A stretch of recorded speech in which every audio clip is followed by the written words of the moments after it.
20 years, 90,000 people, a team of researchers tracking human health across decades, quietly collecting data that most of us will never hear about in a doctor's office. What they found wasn't buried in some obscure corner of medicine. It was sitting right there on your medical file, that small piece of information you filled out once and never thought about again. Your blood type, not relevant for emergencies only, not just for matching donors and recipients. It turns out your blood type functions as something far more personal than that. It's a biological fingerprint, a map of inherited strengths, inherited vulnerabilities, and inherited tendencies that have been shaping your health silently for your entire life. And here is the part that troubles me. The majority of men over 45 have this information. They just aren't using it. They're following the same general health advice written for some imaginary average person. Eat better. Move more. Stress less. That guidance isn't wrong, but it isn't yours. It wasn't written for your biology. It was written for everyone, which means in practice, it was written for no one in particular. What I want to do today is go through each blood type, one by one, and give you the actual science behind each one, including the specific risks that quietly build over time and the precise habits that counter them. Not general advice. Targeted, biology-specific action. And there's one critical element I will bring up near the end, something that has nothing to do with the letters on your blood type card, but which determines whether any of this knowledge actually changes anything for you. Stay with me for that part. It reframes everything. Let's begin where human biology itself began. The first blood type to emerge in human history appeared roughly 50,000 years ago in early hunter-gatherer populations. These were people who moved constantly, hunted for survival, and lived under conditions of relentless physical demand. Their bodies adapted accordingly. The cardiovascular system that developed in this blood type carries a natural advantage that modern researchers are only now beginning to properly measure and document. Here is the mechanism. This blood type contains lower concentrations of a clotting protein called von Willebrand factor. Lower clotting activity means blood moves more freely through vessels. The pressure is more manageable. The risk of arterial obstruction stays consistently lower than in any other blood type across the population. That 20-year Harvard study found that people with this blood type carry roughly a 20% lower risk of coronary heart disease compared to all others. That is not a small statistical footnote. That is structural protection written into your biology from birth. There is a second advantage. Early populations carrying this blood type showed measurable resistance to malaria because the malaria parasite binds far less efficiently to their red blood cells. Thousands of years later, that same immune signature is still detectable. Evolution left its marks, and this blood type carries some impressive ones. But every strength has a shadow. And for this blood type, the shadow falls on the digestive system. A bacterium called Helicobacter pylori, the primary driver of stomach ulcers, chronic gastritis, and a meaningful contributor to gastric cancer risk, attaches with significantly greater ease to the stomach lining of people with this blood type. The surface receptors are simply more accessible to this particular organism. People with this blood type are statistically more susceptible to colonization, and when colonization does occur, they recover more slowly from the associated damage. The part that most people don't realize is this. Helicobacter pylori rarely announces itself in the beginning. There's no dramatic pain, no obvious alarm. It settles in quietly. Over years, sometimes over decades, it gradually degrades the protective mucus lining of the stomach. By the time symptoms become undeniable, the erosion has often been building for a very long time. If you carry this blood type and have never been specifically tested for this bacterium, that conversation with your physician is genuinely overdue. The test is simple, inexpensive, either a breath test or a stool antigen panel. And for people with this blood type, it matters far more than the standard annual checkup typically addresses. The behavioral protocol that matches this blood type reflects both sides of that biological picture. Movement is not a lifestyle preference for these individuals. It is a neurochemical requirement. This blood type carries the highest baseline levels of dopamine and noradrenaline of any blood type. Those neurochemicals were calibrated for physical action. Without it, they accumulate without an outlet, producing restlessness, disrupted sleep, irritability, and over time, genuine metabolic disruption. 30 minutes of daily walking and 2 sessions of resistance work each week will do more for the long-term health of someone with this blood type than nearly any supplement on the market. On the digestive side, anti-inflammatory pain relievers like ibuprofen and aspirin should be minimized unless there is a specific medical reason for them. These medications irritate the stomach lining in anyone, but in people already carrying elevated digestive vulnerability, that irritation compounds an existing weakness. Fermented foods, kefir, kimchi, sauerkraut, 2 to 3 servings weekly, measurably support the gut microbiome and provide a degree of biological counterbalance. In food hygiene, particularly when traveling or eating undercooked animal proteins, deserves more attention than the average person might give it.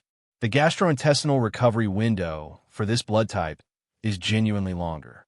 Strongest cardiovascular protection of any blood type. Most vulnerable digestive system on the map. Keep moving. Guard the stomach, and let the genetic advantages do their work. Now we move to a blood type that emerged around 20,000 years ago when human civilization began shifting away from hunting and into agriculture. Settlements grew closer. Food supplies were shared. Social density increased dramatically. The immune system adapted to handle a new landscape of viral threats, and it adapted aggressively. This blood type mounts some of the most powerful immune responses to viral infections of any human blood group. In youth, that is a remarkable advantage. But here is the biological cost. The clotting activity is significantly higher. Platelets are stickier. Clotting factors are more active. A major study published in one of the world's leading cardiology journals found that individuals with this blood type carry approximately a 23% greater risk of heart attack compared to the first blood type we discussed. And then there's a second layer that makes this even more critical. This blood type carries the highest baseline cortisol of any blood group. Cortisol is the body's primary stress hormone. In brief, controlled bursts, it is useful. It sharpens focus, mobilizes energy, prepares the body for demands. But when cortisol runs chronically elevated day after day, month after month, year after year, it inflames arterial walls, disrupts insulin sensitivity, degrades sleep quality, and accelerates cognitive aging. Here is the specific interaction that matters most. Chronically elevated cortisol damages the endothelium, the delicate inner lining of blood vessels. When that lining becomes inflamed and loses elasticity over time, and when the platelets flowing through those vessels are already stickier than average, those inflamed walls become precisely the surface where clotting begins. The elevated stress hormone and the elevated coagulation activity aren't separate risks sitting side by side. They amplify each other. That combination is exactly what makes this blood type so responsive to targeted lifestyle management. Because both variables are addressable. Most people carrying this blood type never recognize that managing daily stress is not a soft wellness habit. For them, it is direct cardiovascular medicine. A physician colleague once described a patient of his who was 54 years old, healthy weight, non-smoker, genuinely active. His cardiac event arrived on an ordinary Tuesday morning following several brutal weeks of professional crisis. Cortisol had been running at sustained high levels. His platelets responded exactly as they were genetically programmed to respond. This is what this blood type looks like when the stress biology runs unmanaged in a demanding environment. The protocol that matches this blood type begins with blood pressure monitoring every 6 months, not annually.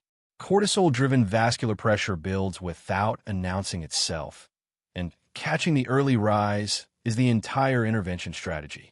Alongside that, a daily cortisol reset practice is not optional for these individuals. It does not need to be elaborate. 10 minutes each morning without a screen, breathing with a 4-second inhale and 6-second exhale. What matters more than the format is the daily consistency. 5 minutes every morning for a year outperforms 90 minutes on a single weekend by a significant margin, because cortisol regulation is a continuous biological process, not an occasional event. And there is one specific blood marker that physicians rarely check, but should for this blood type: homocysteine. This is an amino acid that, when elevated, directly damages arterial walls. This blood type shows a tendency toward elevated homocysteine, and the nutritional correction is simple: folate, vitamin B12, vitamin B6, dark leafy greens, eggs, legumes. Consistent, inexpensive, and precisely targeted at the underlying vulnerability. Now we come to a blood type that appeared roughly 15,000 years ago among nomadic populations traversing Central Asia. These communities moved constantly, shifted their diets with geography, and ate whatever the landscape provided from week to week.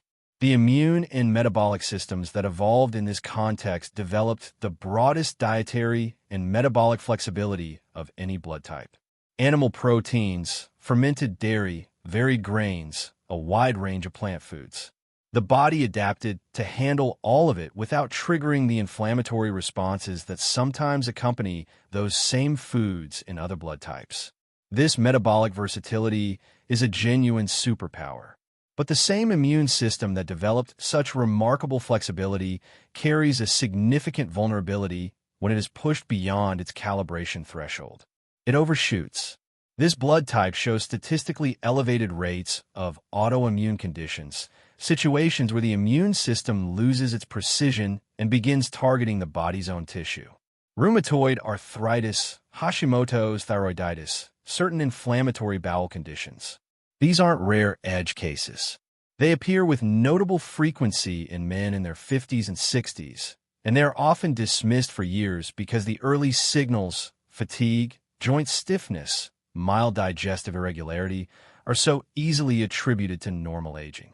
If you carry this blood type and have been quietly explaining away those signals, it is worth looking considerably more closely. The modern food environment poses a specific calibration challenge for this blood type. Refined sugars, processed seed oils, ultra-processed foods do not simply deliver empty calories. They create systemic inflammation that progressively degrades the precision of an immune system that is already prone to overreaching. Certain corn-based products and heavily processed wheat appear to generate a particularly disruptive inflammatory response in this blood type. This is not about rigid food elimination. It is about recognizing which inputs the immune system reads as threat signals and reducing them with intention. The protocol for this blood type centers on inflammation management. C-reactive protein, the body's primary inflammatory marker, should be checked annually. A consistent reading above 1 milligram per liter in the absence of active infection means the immune system is running chronically elevated and the source needs identifying. That conversation belongs with a physician. Moderate sustained movement serves this blood type better than high-intensity intervals. Cycling, swimming, hiking. High-intensity training without adequate recovery consistently spikes inflammatory markers in this blood type more sharply than in others. And dietary variety, rotating between different food sources week to week, isn't just tolerable for this blood type. It's biologically optimal. It matches the conditions this metabolism was designed to operate within.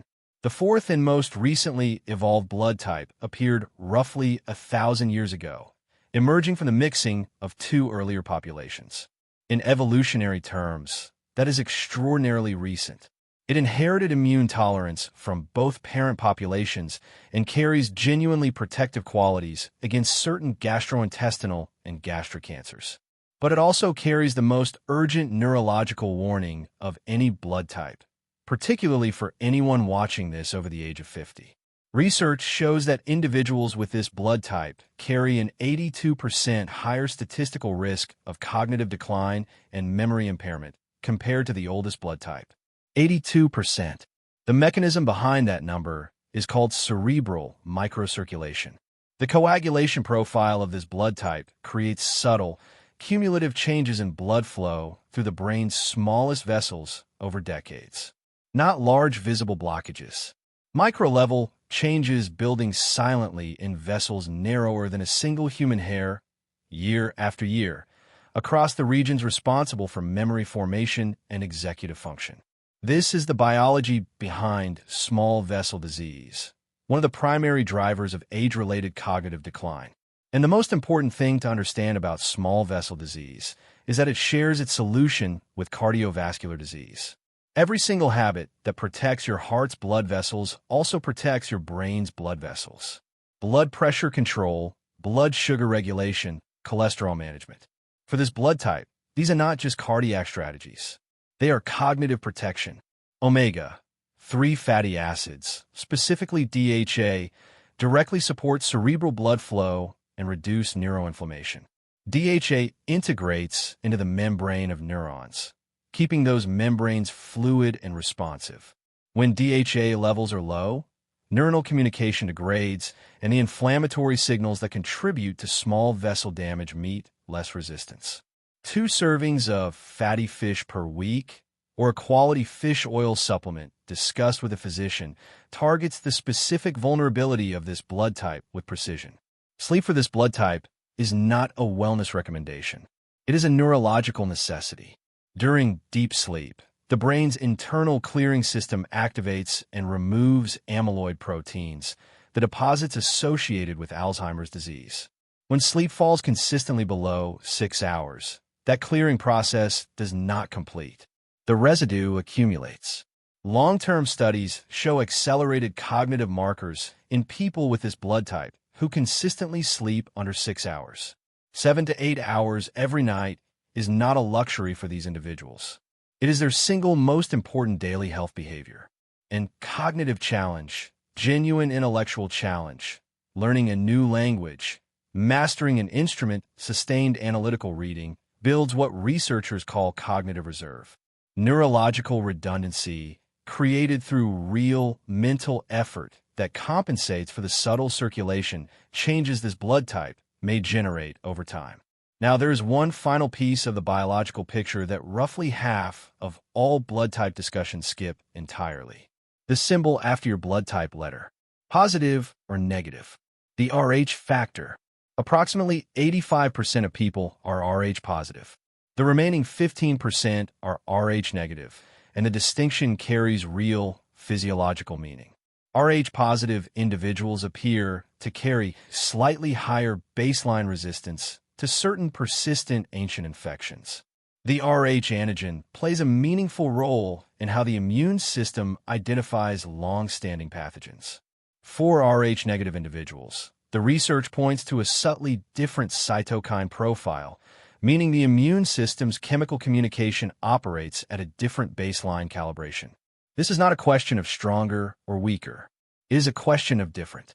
Some Rh negative individuals show a heightened sensitivity to inflammatory triggers, which means that regardless of your primary blood type, if you are Rh negative and managing any chronic inflammatory condition, the anti-inflammatory protocols described above carry added significance for your specific profile. For pregnancy, this is medically non-negotiable. Rh negative women carrying an Rh positive baby require Rh immunoglobulin treatment to prevent immune conflict between mother and child. This is well-established medicine, and it requires clinical supervision without exception.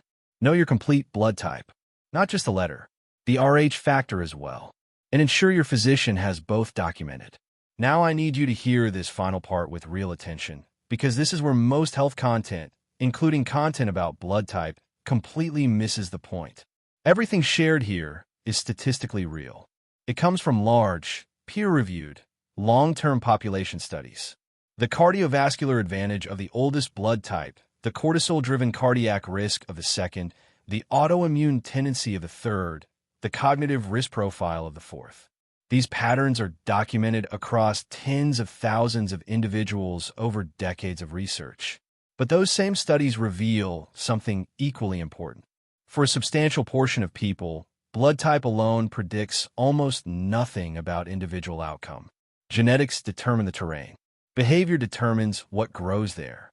There are people with elevated cardiac blood type profiles who are in excellent cardiovascular health in their 70s because they walked every day, slept 7 hours consistently, ate with intention, and managed daily stress as a genuine priority.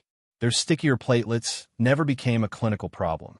And there are people carrying the strongest cardiovascular blood type who developed serious gastric disease after decades of ignoring every signal their body sent them. There are people with the highest cognitive risk blood type who, in their mid-70s, demonstrate sharper mental function than individuals 15 years younger. Not because their genetics were somehow exempt from the statistics, because they treated their blood type as a map and not a verdict. They slept 8 hours. They ate fatty fish regularly. They kept their blood pressure below the threshold that matters. They kept learning new things with genuine effort year after year. The biological risk was still real. The statistical profile still applied to them. They simply chose to address it consistently and deliberately long before it had any chance of becoming a crisis. The distance between genetic risk and actual outcome is exactly where your decisions live. The research does not say that people with the highest cognitive risk blood type will develop dementia. It says they carry a statistically higher probability. And probability is not destiny. The person who hears their blood type risk profile and uses it to explain away their habits is turning information into an excuse. The person who hears the same information and builds a targeted, specific, sustainable response is turning it into a tool. Same genes, entirely different futures. That is the lever you are holding right now. Your blood type has been with you since birth, quietly shaping which systems run hot and which run protected, which tissues are more vulnerable, and which ones carry an inherited advantage. For most of your life, that information has been sitting and used. Today, that changes.